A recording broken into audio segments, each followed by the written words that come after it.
Hey, what's up, guys? So we just wanted to give Another update. another update. We have been in Washington for 2 months. yeah, Yeah. And it's like the shortest 2 months, but the longest 2 months of my life. yeah, it's gone by fast. But it just feels like we've been up here for forever at the same time.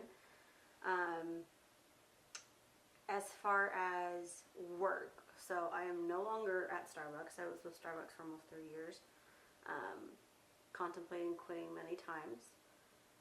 But I just went in and I did it. So no longer working at Starbucks. It feels weird not to be a partner anymore. And how's your job going? My job is going very well. I have proved myself to the company I've worked for. In the type of field of work that I'm in, up here, there's a lot more regulations than there is in Utah, but there's also a lot less in certain things. A lot more regulations on the important parts, I guess. But I'm now a licensed building inspector for asbestos. I'm also licensed in lead, so I can handle any lead material. I'm more licensed in water mitigation now. So in the 2 months I've been up here, I've gone through a few $1,000s worth of schooling through my company already. Yeah. So getting pretty educated up here, which is good because those things can follow me wherever I go. So State, like state by state. Yeah, So nationwide. So it's really exciting the fact that we could literally move anywhere in the country and kind of opportunities could be a lot different. and be fine. So, and you, I mean, you're to a point honestly where you could just go to a company and say, I want X amount of dollars a year, and Yeah. and that's pretty awesome to be able to be that person. So as I'm sitting here editing this video, just right after we filmed it, Kim, who is an avid subscriber and she comments all the time. Hi, Kim. I don't know if you go by Kim or Kimberly, but you asked on Instagram what are fun places and things to do if you were to come up and visit Washington. 1000% stay out of Seattle. It's really unfortunate to say that, but nobody wants to see somebody taking a dump or a piss or falling over severely intoxicated off of meth or anything else in public, and that includes the public market like Pike Place and downtown and Space Needle. Like, there's beautiful places, but it's not upkept anymore just because, the police are not even basically allowed to do their job, it's just unfortunate. I would say definitely anything outdoorsy up here. Seeing the peninsula, seeing Cape Flattery, which is beautiful. It's the most, I can't ever say it, northmost western point of the United States. In the continental United States, it's supposedly gorgeous. So things like that, and I would say outdoorsy stuff where there's not 7 million people shooting on a sidewalk. I would say definitely there's a bunch of islands up here like Mercer and Vashon. Definitely one of those places that's pretty awesome. You can go on a ferry, which is pretty cool. I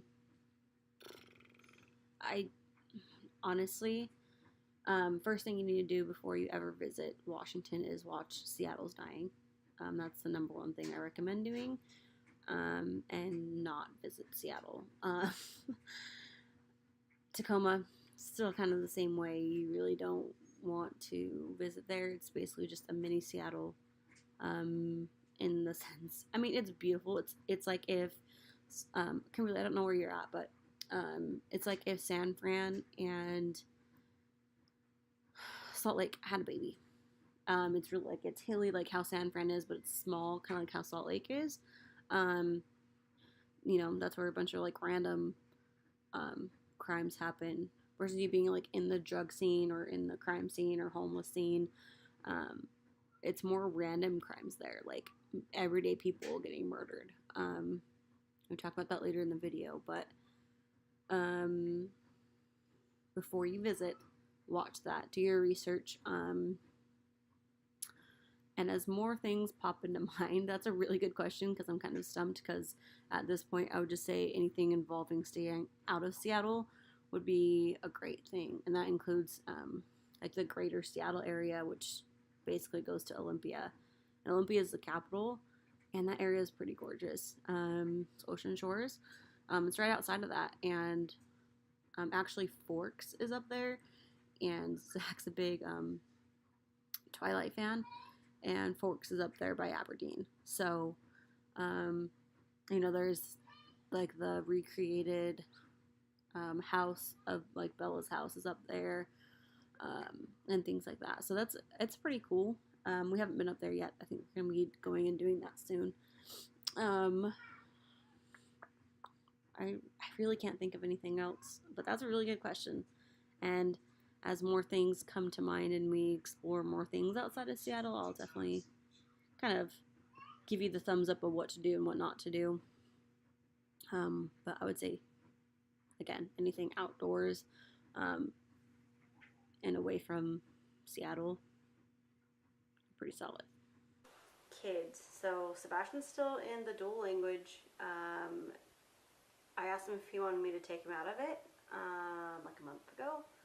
We gave it like a month try, and he said no. And now he says I don't want to be in Spanish class. So he's kind of. He says it's boring. Yeah, he says it's boring because he doesn't speak Spanish, but he comes home and speaks way more than I do. I mean, maybe that's not true, but he's trying to say words, and I'll catch him singing Spanish songs in the shower, which is pretty cool. But I mean, overall, he likes it a lot. We had an incident with a kid. I don't think we talked about that last time. But a kid was bullying him, and the school took care of it very well and appropriately and rapidly, which I really appreciate. I honestly didn't expect that from them, considering it's not a great school, but they did it, pretty well. So. Yeah. This is Sonny, our first time dealing with that kind of situation as well. So yeah, and he's in kindergarten. We didn't think we'd have to. So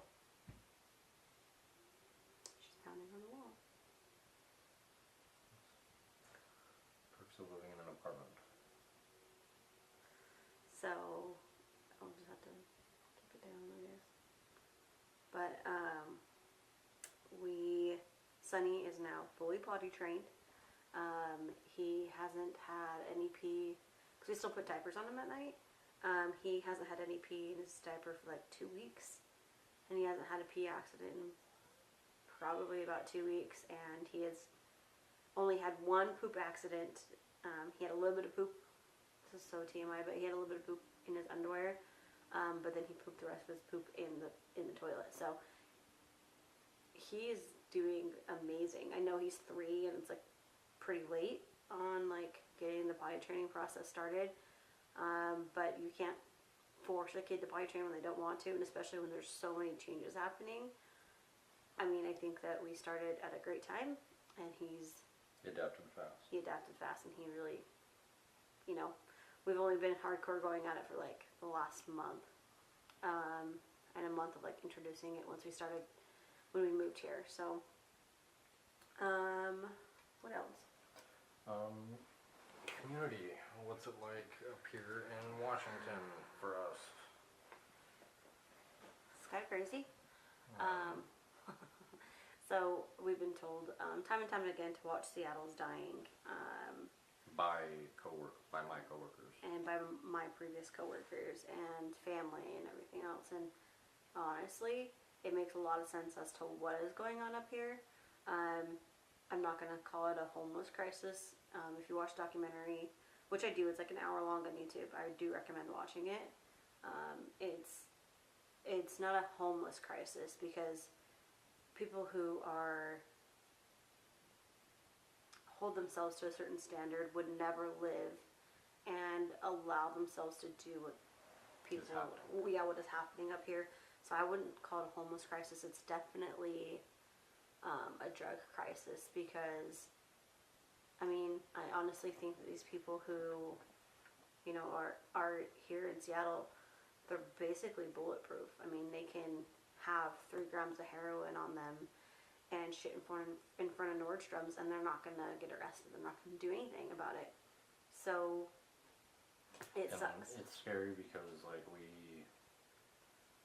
there's like gunshots all the time outside of our place. So we wake up most night or past few nights, to gunshots, and that's nerve wracking because it's like we got 2 young kids, and our family back home keeps saying, well, give it a chance, things will change, maybe you'll find the place you love. But it's also crazy too because all my coworkers are trying to move out of Washington, and they're all natives. Everyone that I've met that's a native, except for like 3 people, are trying to move out of Washington, and they say it's because of what's happening in Seattle. What's the crime? I mean, you look on the news and it's random people, like woman walking down the street gets shot. Person delivering newspapers. People delivering newspapers get shot. Like Somebody stole their truck and they ended up dead in the back of their truck days later. Like, it's just, it's really unfortunate, and it's kind of scary the fact that Seattle is the second worst big city in America, right behind San Francisco, which is now worse than Oakland, which is really surprising. But I mean, New York's number 1. How is New York number 1? Seattle's number 2, and number second worst in the country. That's of the big city. It flabbergasts me because San Francisco's number 1. yeah, but like New York is the best big city. Right. Is what I'm trying to say. Like, I'm visualizing the graph in the documentary about the amount of people, or amount of crimes per people. And it's just crazy because I think the idea of Seattle was way more appealing to what it actually is now. I mean, even tourists are like utterly confused because this is not what it's supposed to be like. It's not what it's advertised what it was 10 years ago. So, I mean, all in all, it's still kind of like... It's a good growing experience, but... It's better to say, oh well, than what if. Yeah, and it sucks because right now we're kind of being like, oh, well, okay, well, it's good we gotta get up here, it's cool, we gotta say we've been up here, and it's cool we have so many more months here, but, on the other side of the spectrum is like, alright, well, I'm working a great job, making great money. Now we can save up and really get a feel for what we did, because when we first moved up here, I had a job opportunity in Colorado, and we literally flipped the coin. We're like, Seattle or Colorado. And now that we're up here, it's like, oh, well, maybe we would have been better. And a lot of that is coming with a lot of situations that have come up in the past few days, and we just wish we were closer to home. But we are growing comfortable with the fact of being independent, being by ourselves. And by independent, I mean we've always been independent, but not relying on our family to watch the kids or to take them while I go grocery shopping, because that is a luxury that I won't have again, And so that's just like, we're supposed to learn something here. I mean, and not just like living far away from our family, but learn something living in Seattle. And I think, I don't know what it is yet, but I feel like we haven't learned that lesson yet, and which is why we're still here. And I'm okay with it. I honestly, I'm to a point of life happens type of thing. The universe is guide me where I need to go, and I'm just going with the flow, all of us. So that sounds so hippy dippy and irresponsible, whatever, but honestly, I could not fathom staying in Utah and raising my family how everybody else wants me to raise my family. I'm not going to do that up here. I'm not going to do it no matter where I live. That's not what having a family is. It's not carbon copying or raising. It's growing and becoming better people to, I mean, I never want our kids to go through what we went through. And that's why I think we are striving to Continue to better our situation. But the camera's gonna die, so that's all for the update. Other than that, we're safe, we're sound, we're full, and yeah, gotta get to work tomorrow. So, and that, love you guys. Thanks for watching. Hit that subscribe button, hit that bell, because we appreciate that you guys are watching these videos, and we want you to be updated. And comment, because Kaylee's always on Instagram saying, what can we do? What can we do? And I have no idea how many people are actually taking part in that. So see this, take part in that, because that's awesome. So I just, thanks for following our journey, because that's kind of what it is. We're just documenting our journey of life, moving away from our family. So, which is, I think, freaking awesome. So, thank you guys, and we will see you Next time. Bye.